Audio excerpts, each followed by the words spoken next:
oportuno, por que não, começar a partir de hoje a meditação no Salmo 25. Iremos do verso 1 a 7 hoje, e na semana que vem iremos do verso 8 em diante, e assim até findarmos o Salmo 25, tá bom? Vamos à leitura do Salmo. Verso de número 1 a 7 tão somente, diz assim: A ti, Senhor, eleva a minha alma, Deus meu, em ti confio. Não seja eu envergonhado, nem exultem sobre mim os meus inimigos. Com efeito dos que em ti esperam, ninguém será envergonhado. Envergonhados serão os que sem causa procedem traiçoeiramente. Faze-me, Senhor, conhecer os teus caminhos, ensina-me as tuas verdades, melhor, veredas. Guia-me na tua verdade e ensina-me, pois tu és o Deus da minha salvação, em quem eu espero todo dia. Lembra-te, Senhor, das tuas misericórdias e das tuas bondades, que são desde a eternidade. Não te lembres dos meus pecados da mocidade, nem das minhas transgressões. Lembra-te de mim, segundo a tua misericórdia, por causa da tua bondade, ó Senhor. Senhor, uma vez mais, rogamos a tua bênção sobre nós. Aqui estamos reunidos, desejosos de que o Senhor fale conosco. E obviamente que se atentamos para a tua palavra, o Senhor já falou conosco, porque acabamos de ler o que o Senhor revelou. A tua palavra, é a tua voz. Mas ao mergulharmos de maneira mais aprofundada, haja vista que estaremos ponderando linha a linha, que o Senhor nos alimente, dê-nos fidelidade, dê-nos atenção, dê-nos teu Espírito, para que realmente possamos ser edificados nessa noite. Toda vida que aqui se encontra, que esteja com o coração aberto, com a mente aberta, para escutar a tua doce voz, e que teu Santo Espírito aplique em nós a tua palavra. Assim nós te oramos, agradecidos no nome de Jesus. Amém e amém. Meus irmãos, eu queria iniciar a minha meditação com uma frase que eu particularmente já usei, especialmente em reuniões de oração. E é a frase de um homem que você provavelmente chegou a conhecer. Foi um grande evangelista americano, seu nome era Billy Graham. E Billy Graham certa vez disse uma coisa que eu acho que nos ajuda no caminho que nós tomaremos nessa noite aqui. E isso eu quero pegar duas estradas, aplicar de duas maneiras essa passagem. E a frase é a seguinte, bom, tá aí. Billy Graham escreveu assim: o sofrimento faz parte da condição humana e vem para todos nós. A chave é a forma como reagimos a ele, ou se afastando de Deus em raiva e amargura, ou se aproximando dele em confiança. Quem de nós não experimentou, não presenciou alguém que pelas circunstâncias da vida, pelos problemas que já passou, por uma experiência trágica, inexplicável, ficou muito chateado com Deus, porque pensa da seguinte maneira: como um Deus que é soberano, como os pastores dizem, como um Deus que é todo-poderoso, como as pessoas dizem, como Ele pode me permitir ou ordenar que eu passe situação como esta que estou passando? Então ela começa a criar uma espécie de ranço com Deus, uma espécie de rejeição a Deus, uma espécie de... E a outra Rebeca, Jó disse: você fala como louco. Deus, só recebemos o bem e não o mal, apesar de momentaneamente aquilo ser mal. Olhando de maneira mais macro, aquilo pode ser um bem. E aí, o que é que tudo isso tem a ver com o que a gente vai pensar?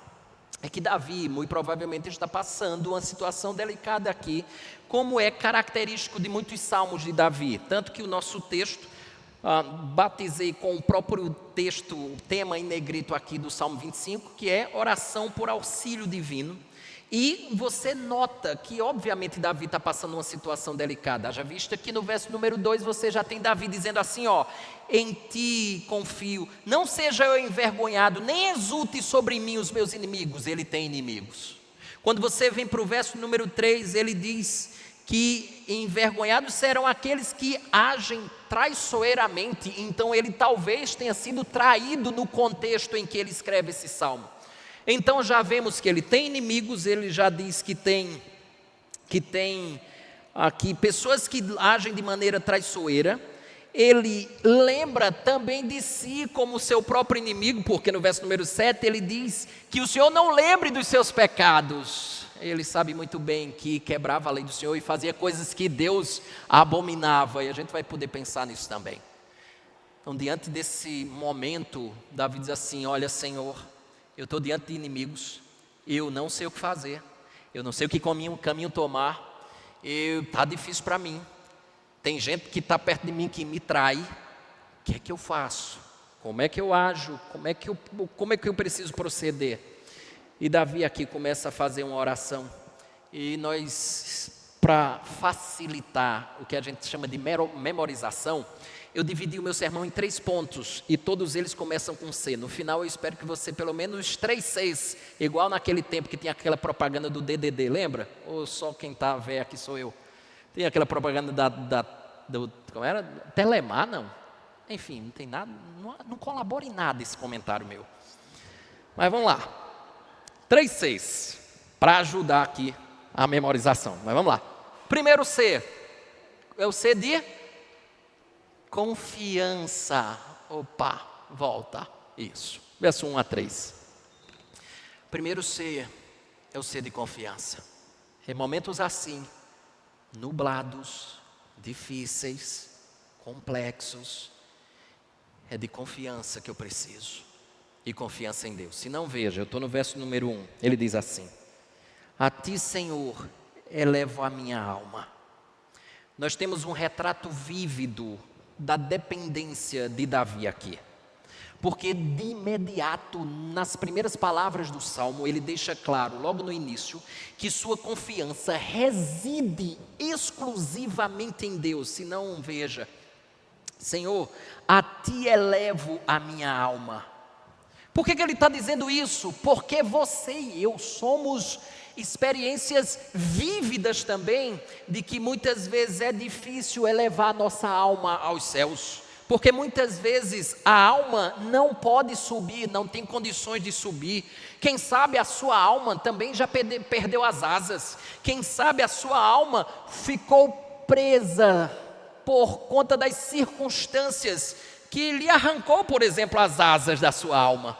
Meus irmãos, muitas vezes a nossa alma pode estar pesada e presa à terra em virtude dos problemas que nós passamos nessa vida. Todavia, em tais períodos sombrios, o que Davi está nos ensinando aqui é: não desista da oração.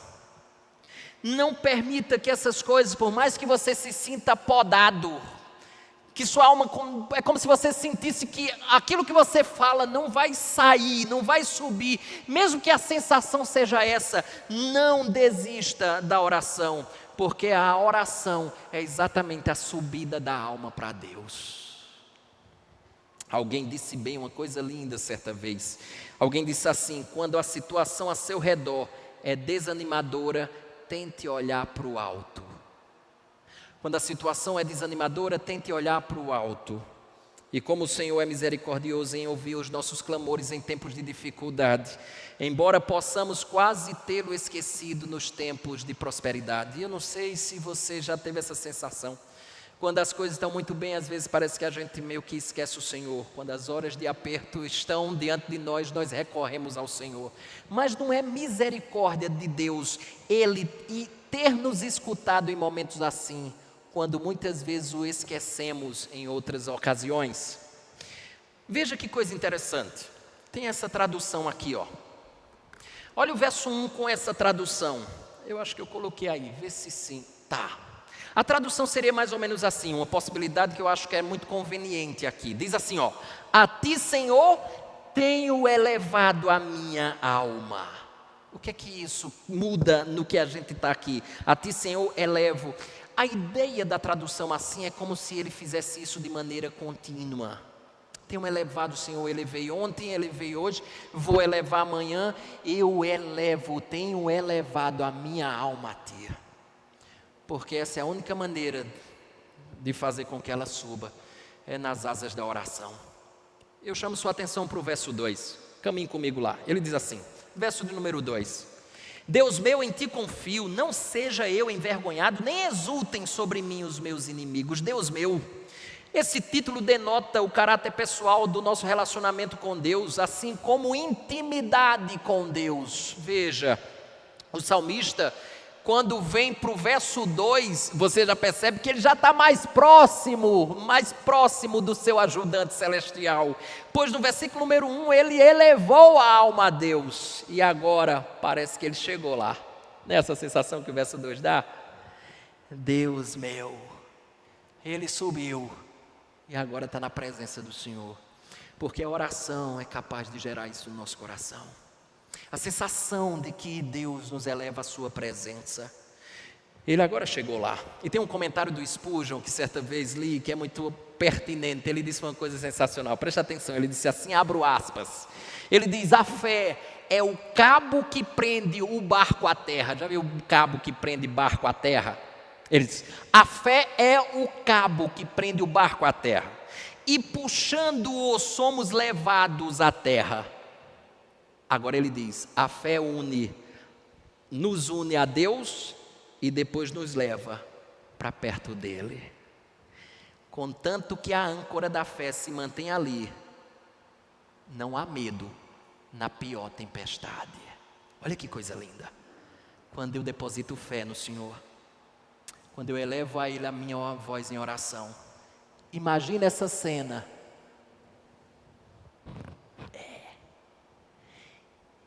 E à medida que eu faço isso, eu me encontro bem pertinho dele.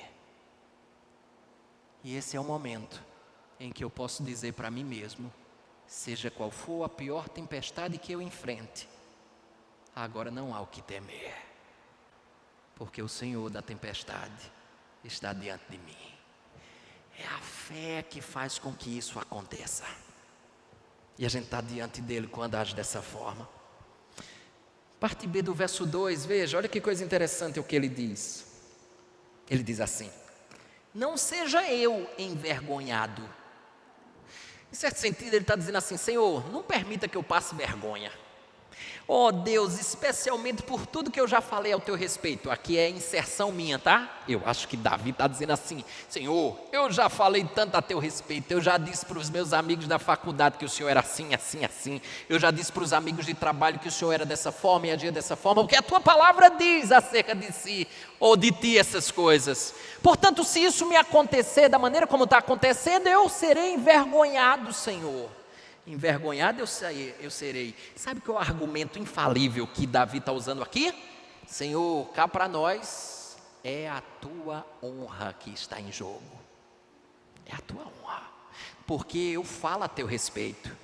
Eu já falei da tua fidelidade, eu já falei da tua bondade, eu já falei da tua misericórdia, e é esse o momento que eu mais preciso delas, a fim de comprovar tudo aquilo que eu já falei a teu respeito. Essa é a hora pertinente de o Senhor mostrar essas coisas. Esse é o argumento de Davi. É a tua honra que está em jogo. Avance, parte C do verso número 2, quando ele diz assim, ó, nem exultem sobre mim os meus inimigos. Por quê? Porque se Davi fosse derrotado, ele seria envergonhado, e pior, ele seria morto aqui. A vitória deles não somente desmoralizaria a Davi, como também a tudo que Davi representava. Mais adiante ele vai passar a descrever exatamente a sua aflição, especialmente em versos 16 e 18. Dá para a gente dar um pulinho lá, não dá? Versos 16 e 18 ele diz assim, ó. Ele diz, 16, volta-te para mim e tem compaixão, porque estou sozinho e aflito, alivia-me as tribulações do coração, tira-me das minhas angústias, consideras as minhas aflições e o meu sofrimento e perdoa todos os meus pecados. Em tese ele está dizendo assim, claramente ao Senhor, se não houver socorro da parte do Senhor, eu estou perdido, o Senhor precisa agir. Verso número 3, veja o que ele diz. Com efeito dos que em ti esperam, ninguém será envergonhado. Envergonhados serão os que sem causa procedem traiçoeiramente. Veja que coisa interessante Santíssima, é o que ele diz aqui no verso número 3. Observe, no versículo 3, ele usa uma palavra diferente para expressar confiança no Senhor. Percebeu? A palavra é exatamente essa aqui, ó, esperam. Essa é uma outra palavra para significar confiança no Senhor. Ele diz, com efeito dos que em ti esperam. Nenhum dos que realmente esperam no Senhor serão envergonhados ou desapontados, se realmente confiarem, porque a gente às vezes diz assim, eu já me desapontei com o Senhor, certo? Porque chegou um momento que você desconfiou. Chegou um momento que você decidiu não confiar mais, desacreditou do Senhor. A expressão que ele está utilizando aqui é naqueles que confiam e confiarão sempre no Senhor. No fim da história, você não será envergonhado, você não ficará desapontado. Quem de nós nunca passou aquela situação que chegou para Deus e disse assim, Senhor, como é que o Senhor me permite passar um negócio desse? Como é que o Senhor me deixa passar uma situação dessa? Como é que o Senhor, sendo Deus e diz ser meu Pai, eu passo isso? Aí você passou meses, anos, e você percebeu que aquilo ali era muito importante você passar. Aí você volta e diz assim, nossa, isso aqui me ajudou, me amadureceu, me fez entender melhor as coisas. Camila, eu acabei, Senhor, como foi bom ter passado isso. Opa, a gente percebeu que o caminho que momentaneamente aparentava ser terrível, foi extremamente salutar, porque ele sabe muito bem o que faz. Agora observe que, como ele está dizendo aqui, os que esperam no Senhor não serão envergonhados ou desapontados, é esperar e perseverar em confiar no Senhor. Alguém já disse certa vez uma coisa que eu acho que é exatamente o que ele está tentando dizer aqui. Esperar é confiar no guia. Esperar é confiar no guia. Quando Deus diz espere, a gente confia nele. Provavelmente Davi aqui ora para que eu ser um conselheiro pessoal de Davi. Ele foi exatamente alguém que deu suporte a Absalão. Portanto, ideologia. E eu acho interessante como Mariano coloca. Não há nenhuma beleza nisso. Não há nenhuma virtude nisso. Não há nenhum exemplo nisso, porque o fim da história de pessoas que agem traiçoeiramente ou agem contra Deus, o fim da vida é uma derrota, é uma vergonha, é uma tristeza. Nossa sociedade atual tem invertido as coisas, e aquilo que é vergonha deixou de ser vergonha, aquilo que é louvável passou a ser vergonha. Me permita trazer a minha primeira lição dessa noite com os irmãos. Volta. Vergonha é a recompensa adequada ao pecado.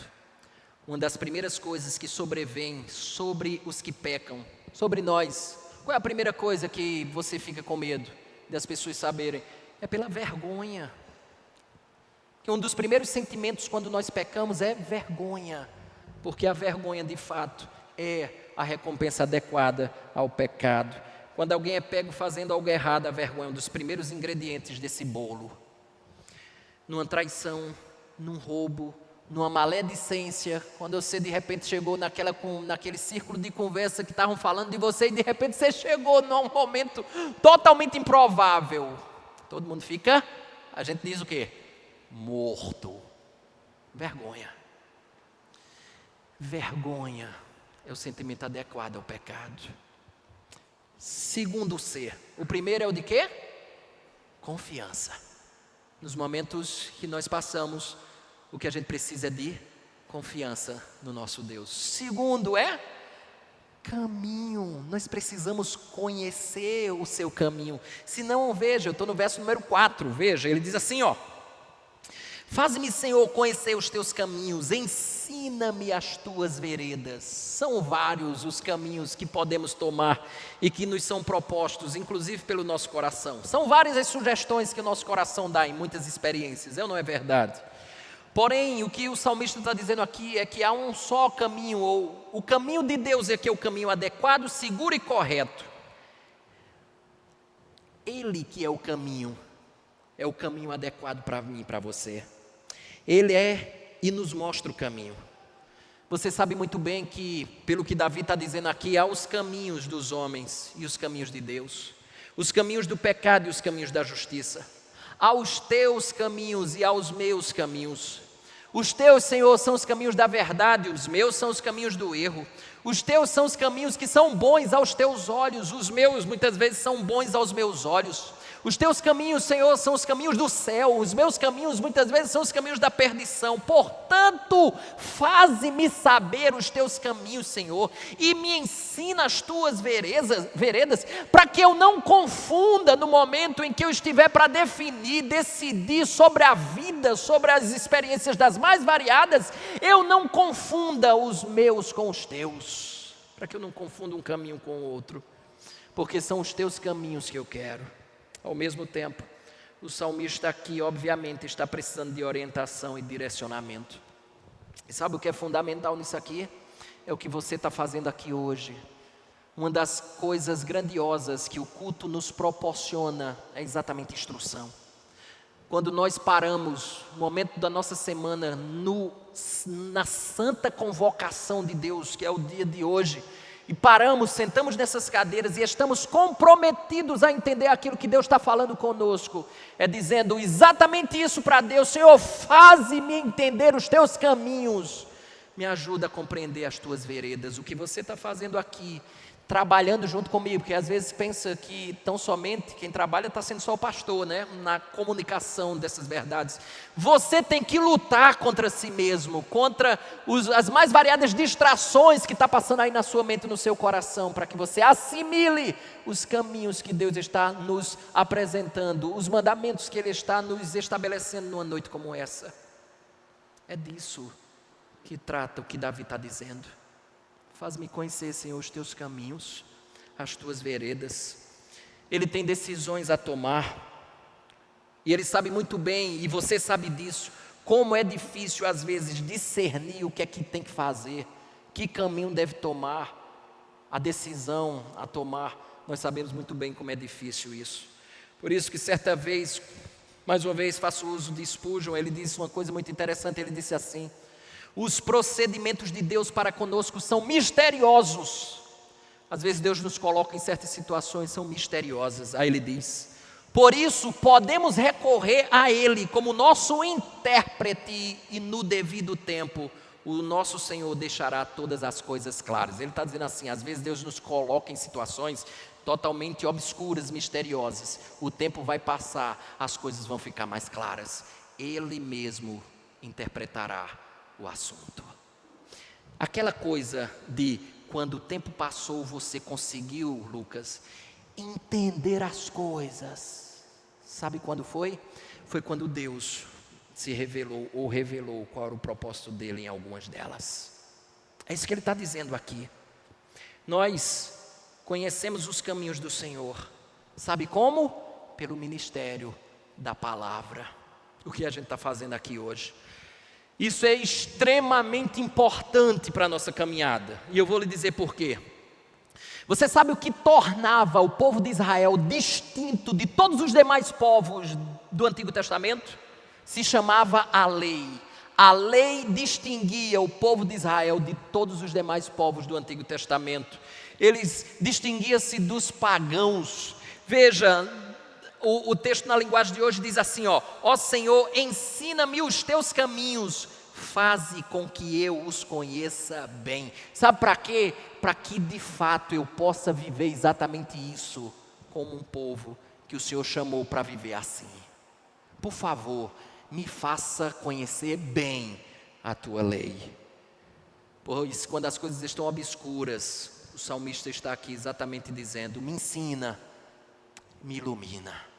Não à toa o Salmo 119 diz, lâmpada para os meus pés é a tua palavra e luz para os meus caminhos. Essa é uma maneira de ser auxiliado por Deus em situações confusas, ambíguas.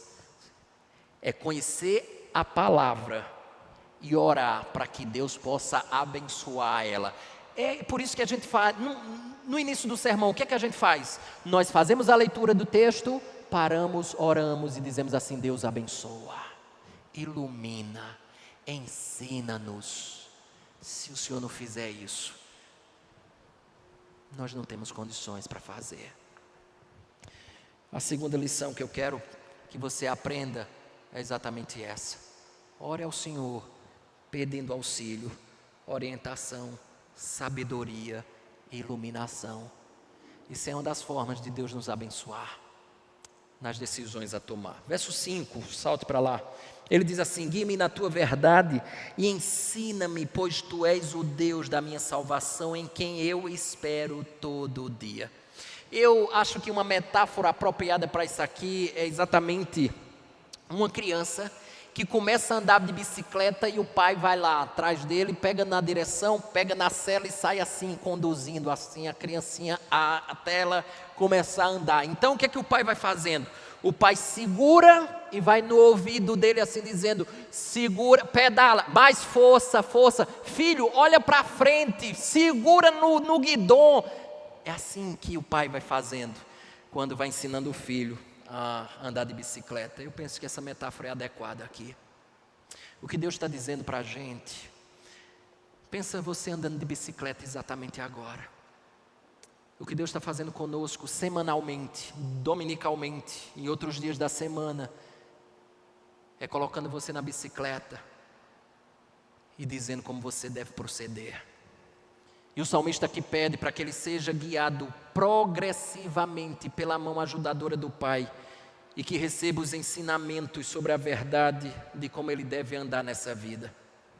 E olha que coisa interessantíssima é isso aqui, presta atenção. Se ele une aqui a maneira como ele deseja viver, ele está unindo a uma coisa fundamental: conhecer a verdade de como eu devo viver. Portanto, escute, a conduta correta exige saber a verdade divina. Você não tem como agir de maneira correta sem conhecer a verdade que Deus estabeleceu. Davi sabia muitas coisas e era louvado por isso, mas ele sentiu sua ignorância incontáveis vezes nas mais variadas situações. E 4 vezes, se você percebeu, só nesses 2 versículos, ele solicita o auxílio de Deus. Davi está solicitando o auxílio de Deus. Verso 4, ele diz: faze-me. Parte B do verso 4, ensina-me. Verso 5, guia-me. Verso 5, ensina-me. O tempo todo ele está aqui: ensina-me, Senhor, ajuda-me, Senhor, auxilia-me, Senhor, eu careço, Senhor, eu preciso, Senhor. É disso que se trata aqui. É disso que se trata a nossa vida. É disso que se trata a nossa história. É que nós não fomos chamados para fazer carreira solo, mas reconhecer a nossa total dependência dos céus. O significado, portanto, aqui é: seja o que for que aconteça comigo, não me deixe desviar para outros caminhos. Por isso, me ensina o teu, é sobre o teu, pelo teu caminho que eu preciso caminhar. Ao contrário, que tua verdade me conserve no estado de esperança e de confiança. Eu careço, Senhor, me ajude. Pule para a parte B do verso 5, quando ele diz assim: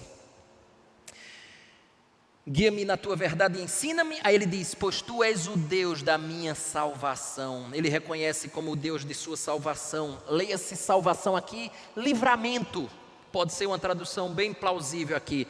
Tu és o Deus do meu livramento. Portanto, ele olha para seu Deus constantemente em confiança. E ele revigora aqui sua esperança em Deus para o futuro. Aquele que dá a salvação é aquele que também dá a instrução. Ele nos salvará, ele nos instruirá no caminho da salvação. Aqueles aos quais ele salvará são aqueles que ele instruirá. E é isso que você precisa lembrar sempre. Final do verso de número 5, ele diz algo que nós precisamos aprender sempre. Ele diz: em quem eu espero todo dia. Alguém já disse que a paciência é a filha da fé. Já escutou sobre isso? A paciência é a filha da fé. Davi nos ensina uma coisa muito importante aqui, chamado de perseverança, todo dia ou cada dia eu espero em ti. Trata-se de uma coisa simples, de sua dependência exclusiva de Deus. E eu quero dizer uma coisa clara para você aqui. Embora seja um dia longo, espere. Embora seja por muito tempo, espere. Embora já tenha esperado muito tempo e tenha que esperar mais, espere. Embora seja um dia escuro, espere. Embora seja um dia que você não vê sinais, espere. Embora não entendamos agora, espere. Embora agora não saibamos o que Deus está fazendo com todas essas coisas, um dia nós saberemos, um dia Ele se revelará para nós. Portanto, espere, espere todo dia, espere todos os dias. E talvez a nossa frase para Deus poderia ser mais ou menos assim: Senhor, mesmo que me deixes esperando, se necessário for, por ti esperarei toda a minha vida. Espere, espere. Alguém já disse assim: não ficaremos cansados de esperar em Deus, se nos lembrarmos, olha que coisa linda, quanto tempo e com que bondade Ele outrora esperou por nós. Não ficaremos cansados de esperar em Deus, se nos lembrarmos de quanto tempo e com que bondade Ele outrora esperou por nós. Terceira lição, e óbvio que ela está clara, a lição aqui é perseverança. Perseverança é não desistir, espere em Deus. Já vimos 2,6, alguém lembra? Primeiro, confiança. Segundo, caminho, conhecer o caminho, conhecer a verdade. E a gente vai para o último C, que é o C de compaixão, misericórdia. Veja, verso número 6. Lembra-te, Senhor, das tuas misericórdias e das tuas bondades, que são desde a eternidade. Lembra-te. Aqui o que a gente chama na teologia de antropopatismo. Eu não estou falando em línguas. É uma figura que é utilizada exatamente para dizer que atitudes humanas são atribuídas a Deus, para te facilitar o nosso entendimento aqui e mostrar esse caráter pessoal de Deus. Nós temos um sentimento humano aqui atribuído a Deus. Porque a sensação do salmista é que Deus havia realmente se esquecido dele. E ele tenta lembrar Deus de suas misericórdias e bondade. Obviamente que este era um sentimento de alguém que estava sofrendo de maneira extrema aqui. Ele estava passando uma extrema angústia e se achava mergulhado em profunda tristeza. E nós podemos aprender disso que, embora Deus por algum tempo venha tirar todo o sinal de sua presença mediante suas bênçãos de bem-estar, ou seja, quando Deus retira muitas coisas que nos proporciona bem-estar, Ele haverá, por causa de sua aliança conosco, Ele haverá de nos conceder misericórdia e bondade, porque isso faz parte do pacto que Ele fez comigo e com você. Ou seja, um dia elas voltarão a brilhar com a intensidade de um nascer do sol. Se você não está vendo muita bondade do alto, nem misericórdia, elas um dia vão florescer, elas um dia vão brilhar. Ao falar em misericórdias e bondade aqui, olha que coisa interessante do Senhor. Ele diz que são desde a antiguidade. Desde a antiguidade. Ele está falando da antiguidade do amor divino, porque o amor divino envolve misericórdia, o amor divino envolve exatamente bondade. E o que é que tem a ver a antiguidade aqui com o que a gente quer pensar? Olha que coisa interessante. Eu e você sabemos muito bem que peças antigas, embora de material comum e de pouca serventia ou valor, as pessoas tomam muito cuidado com elas, não é verdade? Peças antigas, conservam em lugares bem adequados, temperaturas, ambientes, não pode fazer determinadas coisas, tem um zelo e um cuidado muito especial por aquelas peças antigas. Por quê? Porque elas são valiosas, elas são especiais. Ele está falando de algo mais antigo do que o algo mais antigo que você conheça. E ele está falando de algo mais valioso, antigo que você conheça, que é exatamente essa joia antiquíssima do Senhor. O amor divino é uma joia antiguíssima de Deus. Ela é eterna, por isso ele usa essa expressão. Logo, preciosíssima, a qual deveríamos, ao lidar com ela, lidar com muito cuidado. Quando você disser assim, Senhor, parece que o Senhor não me ama, você está não tendo cuidado com a peça antiga chamada amor divino. Porque o amor divino é antigo, é eterno, e você deveria ter tanto cuidado em saber que Deus zela exatamente por isso. Portanto, quando ele diz suas misericórdias e bondades são eternas, ele está dizendo assim, são joias preciosas que eu dou a vocês. Embora elas às vezes se mantenham ocultas da nossa vista, elas jamais podem ser extintas. Elas um dia vão brotar. Pule para o verso 7 e a gente encerra. Ele diz assim: não te lembres dos meus pecados, da mocidade, nem das minhas transgressões. Lembra-te de mim segundo a tua misericórdia, por causa da tua bondade, ó Senhor. Tem algo que causa a derrota e a vergonha, que ele disse lá do verso de número 2 e 3. Lembra? Ele falou de vergonha, ele falou de derrota. Verso 2 e 3. Quando ele chega aqui no verso número 7, ele diz exatamente o que causa a vergonha e o que causa a derrota. Esse algo se chama pecado. Está aí, verso número 7. O pecado é a pedra de tropeço, é algo que tem de ser retirado da nossa vida. Agora note, não se sabe do que Davi está, ou a que Davi está se referindo aqui. Talvez ele esteja pensando em alguns pecados conhecidos deles, tais como os pecados mais pesados que ele cometeu, que, se você lembrar, Davi cometeu o pecado de adultério, e Davi cometeu o pecado de assassinato, com duas pessoas caras na escritura. Um era Batseba, a outra era Urias, marido de Batseba. Talvez você lembre da história. Davi teve um relacionamento com essa mulher casada, e Davi depois, quando ela descobriu que estava grávida, para não ser uma vergonha o rei fazer algo desse tipo, colocou o rapaz, o marido dela, na frente de batalha, e ele acabou morrendo na batalha. Deus classificou o pecado de Davi como homicídio, assassinato. Você é homicida, Davi, você é um assassino. Pode ser esses pecados que ele possa estar lembrando aqui. Davi poderia achar que estava colhendo algo que ele plantou outrora, quando cometeu esses pecados. Aquela famosa lei da colheita segundo a semeadura. Mas o fato é, embora Deus perdoara os pecados de Davi, que é muito claro na escritura que Deus perdoou os pecados de Davi, Deus não dispensa, ou Deus não dispensara das aflições temporais que possivelmente pressionavam Davi naquela ocasião de sua vida. Parece que tais pecados, sendo estes ou outros que Davi tenha cometido na sua juventude, esses pecados machucavam a consciência de Davi. Não tem aquela coisa que você lembra, pecado que você cometeu, que machuca a sua consciência, que dói lá dentro. Não tem coisa que você lembra que vai machucando você, mesmo você tendo já pedido perdão a Deus por aquele pecado. Você, quando lembra deles, você fica com muita vergonha e pensa, como é que eu fiz isso? Como é que eu fui capaz de fazer algo desse tipo? E nesse quesito tem um rapaz que é muito conhecido, ele escreveu uma música que ficou muito conhecida chamada Maravilhosa Graça. Seu nome era John Newton, em inglês, do século XVIII. Ele era um escravagista, levava escravos da África para a Inglaterra.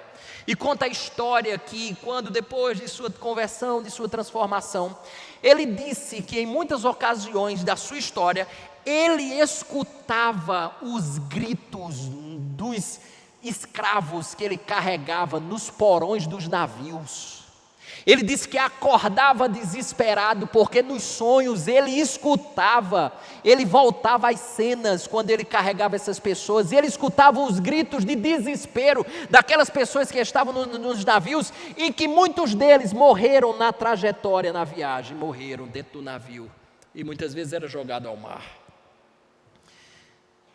E aquilo, sem dúvida alguma, machucava. Por isso penso que o salmista ora nesse salmo para que sejam removidas ou abrandadas estas sensações de pecados passados que ele outrora cometeu. Nem sempre, isso aqui é uma lição que a gente aprende, que nem sempre o tempo tira o peso ou a culpa do pecado que nós cometemos. É por isso que pecado é uma das coisas sérias. Pecado é muito sério e por isso que a gente precisa lutar contra ele. Conta a história que 2 crentes, um deles tinha 87 anos, eles conversavam, batiam um papo. E eles começaram num assunto onde um deles, o mais novo, chegou para o mais idoso e disse assim: quanto tempo que você se interessa pelas coisas espirituais? O mais idoso, 87 anos, disse: faz 50 anos que eu me interesso pelas coisas espirituais. Aí o jovem disse assim: você já se arrependeu de ter começado, ainda jovem, a dedicar-se às coisas espirituais? Aquele senhor disse assim: não, eu não me arrependo. Só que surpreendentemente, lágrimas começaram a rolar nas suas bochechas enrugadas. Ele disse exatamente o seguinte, ele disse: eu choro quando penso nos pecados da minha juventude. É destas coisas que me arrependo. São dessas coisas que me dói. Observe que coisa linda, final do verso 7. Lembra-te de mim segundo a tua misericórdia, por causa da tua bondade, ó Senhor. Olha que coisa linda isso aqui. Note que é a bondade de Deus o argumento do salmista, não é a nossa bondade. Note que é a sua misericórdia, não o nosso mérito. Você percebeu? Esse é o argumento pelo perdão dos pecados e por todo o bem de que nós nos encontramos em necessidade. Senhor, é pela tua bondade e não pela minha, é pela tua misericórdia, não pelos meus méritos. Este é o argumento que você deve ter diante de Deus. Outra coisa, quando Deus anuncia o perdão dos pecados, Ele faz referência ao amor por si mesmo. Veja, quando Deus vai perdoar os pecados, em outra ocasião, Ele diz assim, ó, vem junto comigo aqui, rapidão, ó. Opa, agora, Isaías 43, 25, olha o que Deus diz: eu mesmo sou o que apago as tuas transgressões, por amor de mim, e dos teus pecados não me lembro. Quando Deus perdoa o pecado, é dito que Ele não se lembra mais dele. O que Ele está dizendo? É que isso denota remissão da culpa. Veja, outro texto do próprio Isaías 48, 11, por amor de mim, o farei. A mesma expressão no único versículo sendo repetida 2 vezes. Aqui é exatamente a frase, por amor de mim, é exatamente a frase do Salmo 25, verso 7, segundo a tua misericórdia. Em um ele fala segundo a tua misericórdia, em outro Deus fala por amor de mim. Ou seja, é que Deus tem um compromisso consigo de ser misericordioso com o seu povo. Por amor da sua misericórdia, por amor de mim, são a mesma coisa. Ele tem um compromisso com Ele mesmo, de agir misericordiosamente com o seu povo.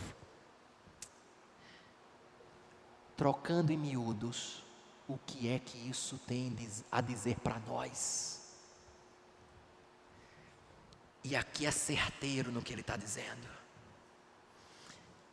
Se ele tem um compromisso consigo em ser misericordioso para com o seu povo, existe uma verdade explícita aqui.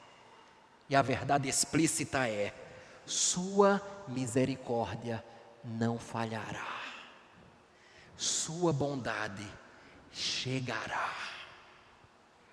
Por isso que certeza do pacto, do compromisso que ele tem consigo mesmo, é que essas coisas chegarão. Mas tem uma outra verdade que permeou o salmo, ou o trecho que nós meditamos nessa noite, é a palavra espere.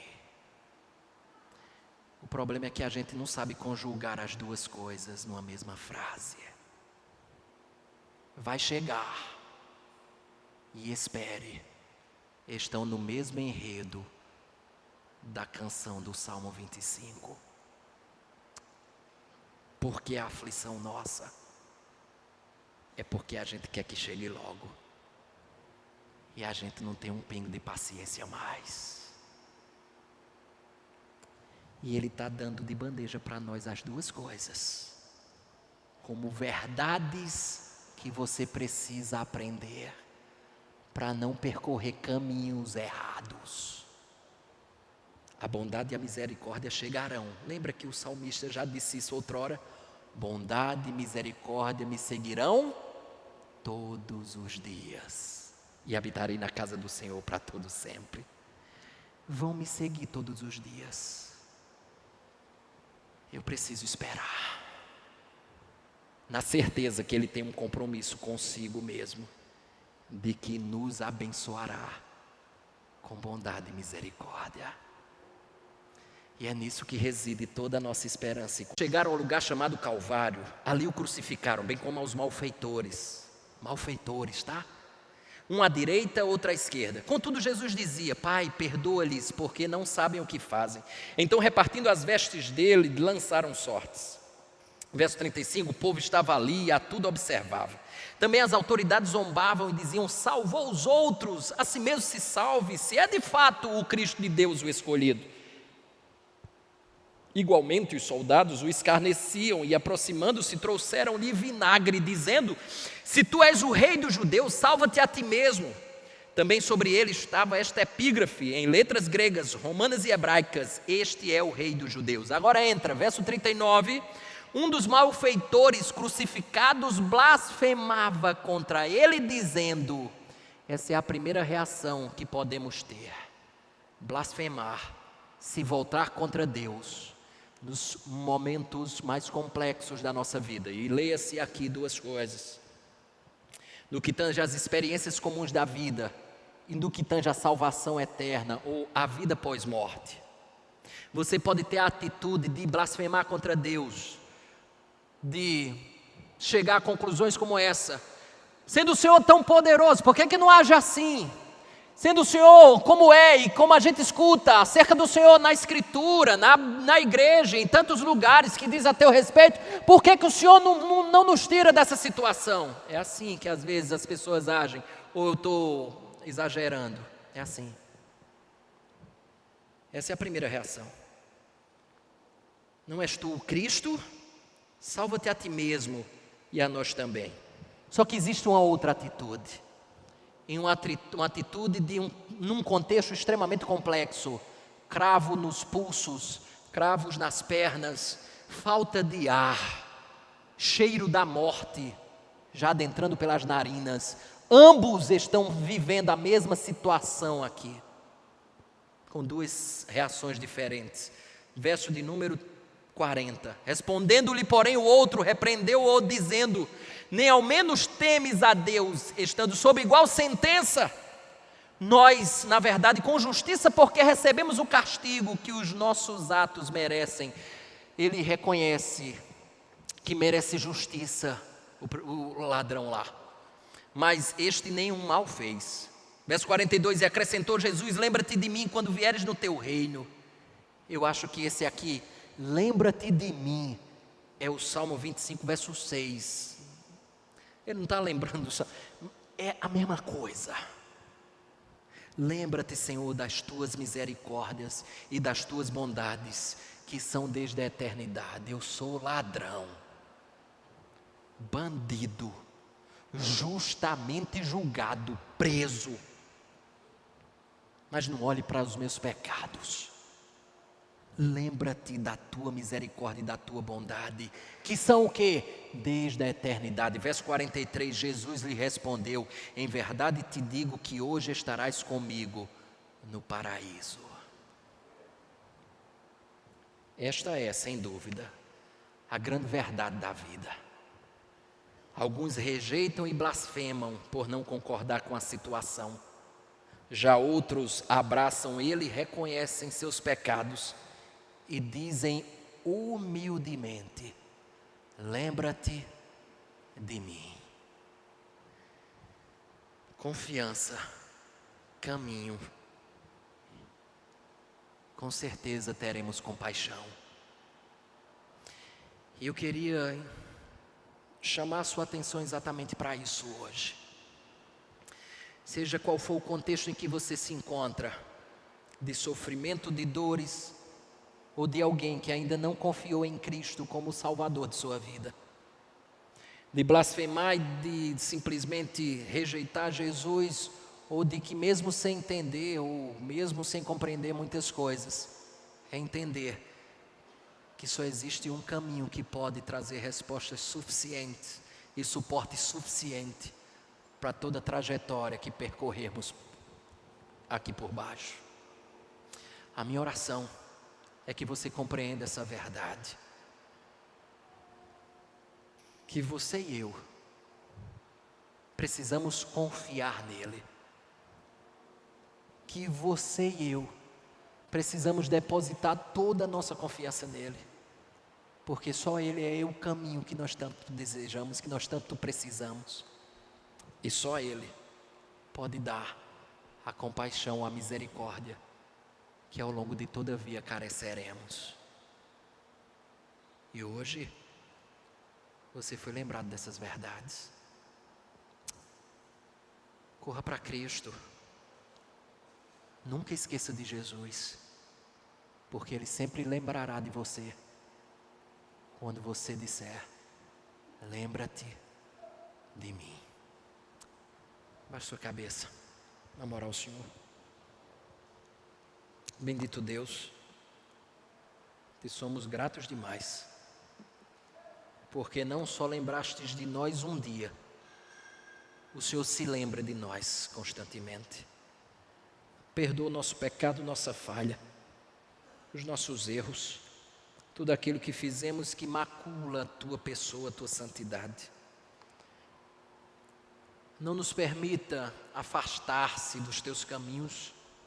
Ensina-nos, como exatamente hoje o Senhor fez, nos ensinando sobre essas verdades preciosas. Porque o sofrimento faz parte, como disse Billy Graham, da condição humana. Vem para todos nós. A grande chave é a forma como reagimos a ele. Se afastando do Senhor com raiva ou amargura, ou aproximando-se do Senhor em confiança. Abençoa teu povo, a fim de que a confiança em Ti seja ininterrupta ao longo de toda a nossa vida, seguindo o Teu caminho e recebendo a Tua compaixão. Aplica a Tua palavra nos nossos corações, para a glória e louvor do Teu nome. Te oramos no nome de Jesus. Que a graça do nosso Senhor e Salvador Jesus Cristo, o amor de Deus, nosso eterno e soberano Pai, a comunhão, o poder e as eternas consolações do Santo Espírito de Deus repousem sobre nós e sobre todo o povo de Deus, e que por nosso